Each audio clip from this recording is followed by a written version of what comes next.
President, ഞാനൊരു പുതിയ പദ്ധതികൾ ഇങ്ങനെ ആസൂത്രണം ചെയ്തുകൊണ്ടിരിക്കുകയാണ്.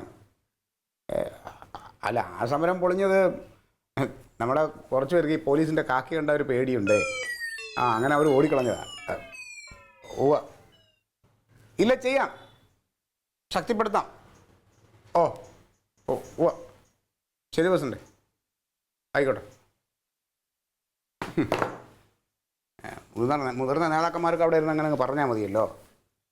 ഇവിടെ നമ്മൾ ഈ കിടന്ന് പ്രവർത്തിക്കണം മരിക്കണമൊക്കെ വെറുതെ ആണ്.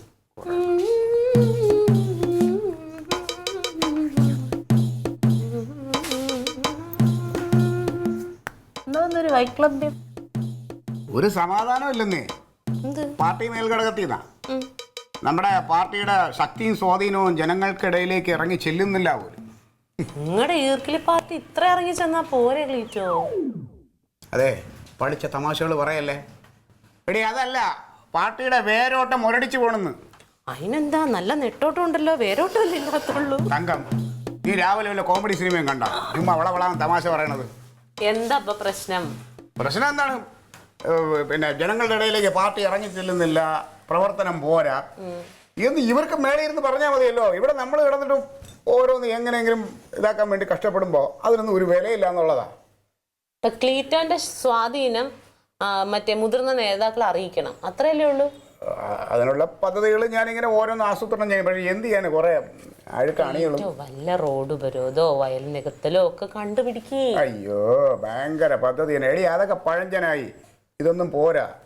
ഇനിയിപ്പോൾ ഇന്നത്തെ ഈ ഒരു രാഷ്ട്രീയ സാഹചര്യത്തിൽ നമ്മൾ എന്തെങ്കിലും ഒരു ജനശ്രദ്ധ പിടിച്ചു വരണമെങ്കിൽ കാര്യഗൗരവമായിട്ട് എന്തെങ്കിലും ചെയ്യണം. മാധ്യമ ശ്രദ്ധ പിടിച്ചു വരണോടി.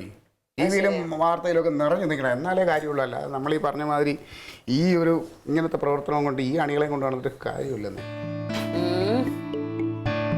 കുറച്ച് റിസ്ക് ആയിട്ടുള്ളൊരു വഴിയുണ്ട്.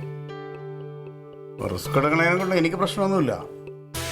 പ്രശ്നമാണ്. ക്ലീറ്റോ അങ്ങനെ കലക്കവെള്ളത്തിൽ മീൻ പിടിച്ച് ശീലിച്ച ഒരാളാണല്ലോ. എടി, ഇപ്പൊ നിൽക്കുന്ന ഈ ഒരു രാഷ്ട്രീയ സാഹചര്യത്തിൽ ഞാൻ ഇച്ചിരി റിസ്ക് എടുക്കാൻ തയ്യാറാണ്. നീ കാര്യം എന്താ വെച്ചാൽ പറയും. ഉറപ്പാണ്? ഓ, എന്നാ ക്ലീറ്റോ വിചാരിക്കുന്ന സംഗതി പുഷ്പം പോലെ നടക്കും. സംഭവം പറയൂ, നീ ടെൻഷൻ പിടിപ്പിക്കല്ലേ. നയത്തില് ഒരു പീഡന കേസ് അങ്ങ് തട്ടിക്കൂട്ടുക.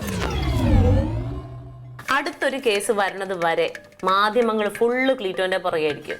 എങ്ങനെ? മാധ്യമ ശ്രദ്ധ പിടിച്ചു പറ്റിയില്ലേ? ജനശ്രദ്ധ പിന്നെ കിട്ടിയല്ലോ. ഭയങ്കര സംഭവം. നീയാണ് ഒരു യഥാർത്ഥ ഭാര്യ. ഭർത്താവിനെ നാണം കെടുത്തിയിട്ടായാലും ഭാര്യക്ക് ആ ക്രെഡിറ്റ് കിട്ടുമല്ലോ. അങ്ങ് ജനങ്ങളെ ഷൈൻ ചെയ്യാലോ അല്ലേ? എടി, നാണം വേണോടി. പാളിപ്പം പറഞ്ഞോണ്ടിരിക്കണേ. ഞാൻ ഒരൊറ്റ ചവിട്ടെന്ന കസേര അടക്കം നീ വെളിയിൽ പോയി കിടക്കും കേട്ടോ. അയ്യടാ, അതങ്ങ് വിശ്വസിച്ച്.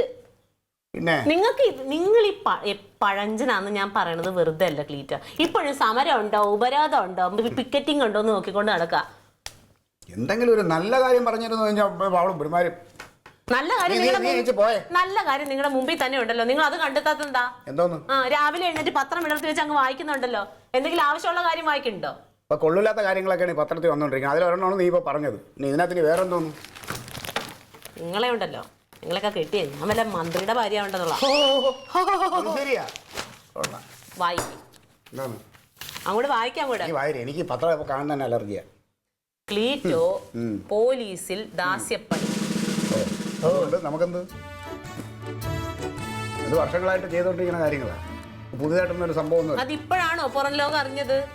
എന്നിട്ട് നിങ്ങൾ എന്ത് ചെയ്ത് പോലീസുകാർക്ക്? നിങ്ങൾ ജനങ്ങൾക്ക് വേണ്ടി മാത്രമേ ചെയ്യുള്ളൂ. പോലീസ് എന്താ ജനം അല്ലേ? ക്ലീറ്റോ പോലീസിലെ ഉയർന്ന ഉദ്യോഗസ്ഥന്മാര് അവരുടെ കീഴുദ്യോഗസ്ഥന്മാരെ കൊണ്ട് ദാസ്യപ്പണി ചെയ്യിപ്പിക്കുന്നു. ഇതാണ് ഇന്ന് കേരളം ചർച്ച ചെയ്യപ്പെടുന്ന വിഷയം. നോക്കിക്കേ, ഇവിടെ നോക്ക് ക്ലീറ്റോ. മേലുദ്യോഗസ്ഥന്റെ വീട്ടിലെ പച്ചക്കറി മേടിക്കാൻ പോകുന്നത്, അവരുടെ വീട്ടിലെ പട്ടീനെ കുളിപ്പിക്കുന്നത്, പെര തുടയ്ക്കുന്നതൊക്കെ കീഴ്ജീവനക്കാരായ പോലീസുകാരാണ്. കൂടാതെ ഉയർന്ന പോലീസ് ഉദ്യോഗസ്ഥന്റെ മകള് താഴേക്കിടയിലുള്ള ഒരു പോലീസ് ഉദ്യോഗസ്ഥന്റെ കവിളത്ത് മർദ്ദിച്ചു. അതപ്പോ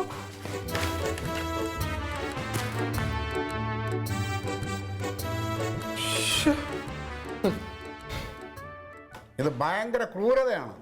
സാക്ഷര കേരളത്തിലാണ് ഇത് സംഭവിച്ചിരിക്കുന്നത്. ഇതും കണ്ടിട്ട് എന്നെ പോലുള്ള ഒരു പൊതുപ്രവർത്തകനെ മിണ്ടാതിരിക്കാനൊന്നും പറ്റില്ല. എൻ്റെ ചോരേട്ടല്ലോ അങ്ങോട്ട് തിളക്കിയാണ്. ഇതിനെതിരെ ക്ലീറ്റോ സമരം ചെയ്യും. പോലീസുകാർക്ക് വേണ്ടി ക്ലീറ്റോ സമരം ചെയ്യാൻ പോവാണ്. പോലീസുകാരെന്താ മനുഷ്യരല്ലേ? അവർക്കുണ്ടല്ലോ കുടുംബമൊക്കെ. അതിനുള്ള ധൈര്യം ഉണ്ടോ ക്ലീറ്റോന്? എനിക്ക് ധൈര്യമേ ഉള്ളൂ. മാത്രമല്ല ഈ സമരം ക്ലീറ്റോ ഏറ്റെടുത്തതിൻ്റെ പിന്നിൽ വലിയൊരു രഹസ്യമുണ്ട്. എന്ത് രഹസ്യം? എൻ്റെ ഭാര്യയുടെ പൂർണ്ണ പിന്തുണയോടുകൂടി ഞാൻ ചെയ്യാൻ പോകുന്ന ആദ്യത്തെ സമരമാണ്. നിങ്ങളുടെ ഭാര്യ ആരുടെ മോളാ?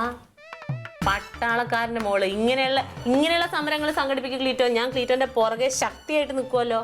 അങ്ങനെയാണെങ്കിൽ എനിക്ക് യുദ്ധത്തിന് പോകാനുള്ള എൻ്റെ പടച്ചട്ട എടുത്ത് തരൂ പ്രിയതമേ. Alien versus Alien.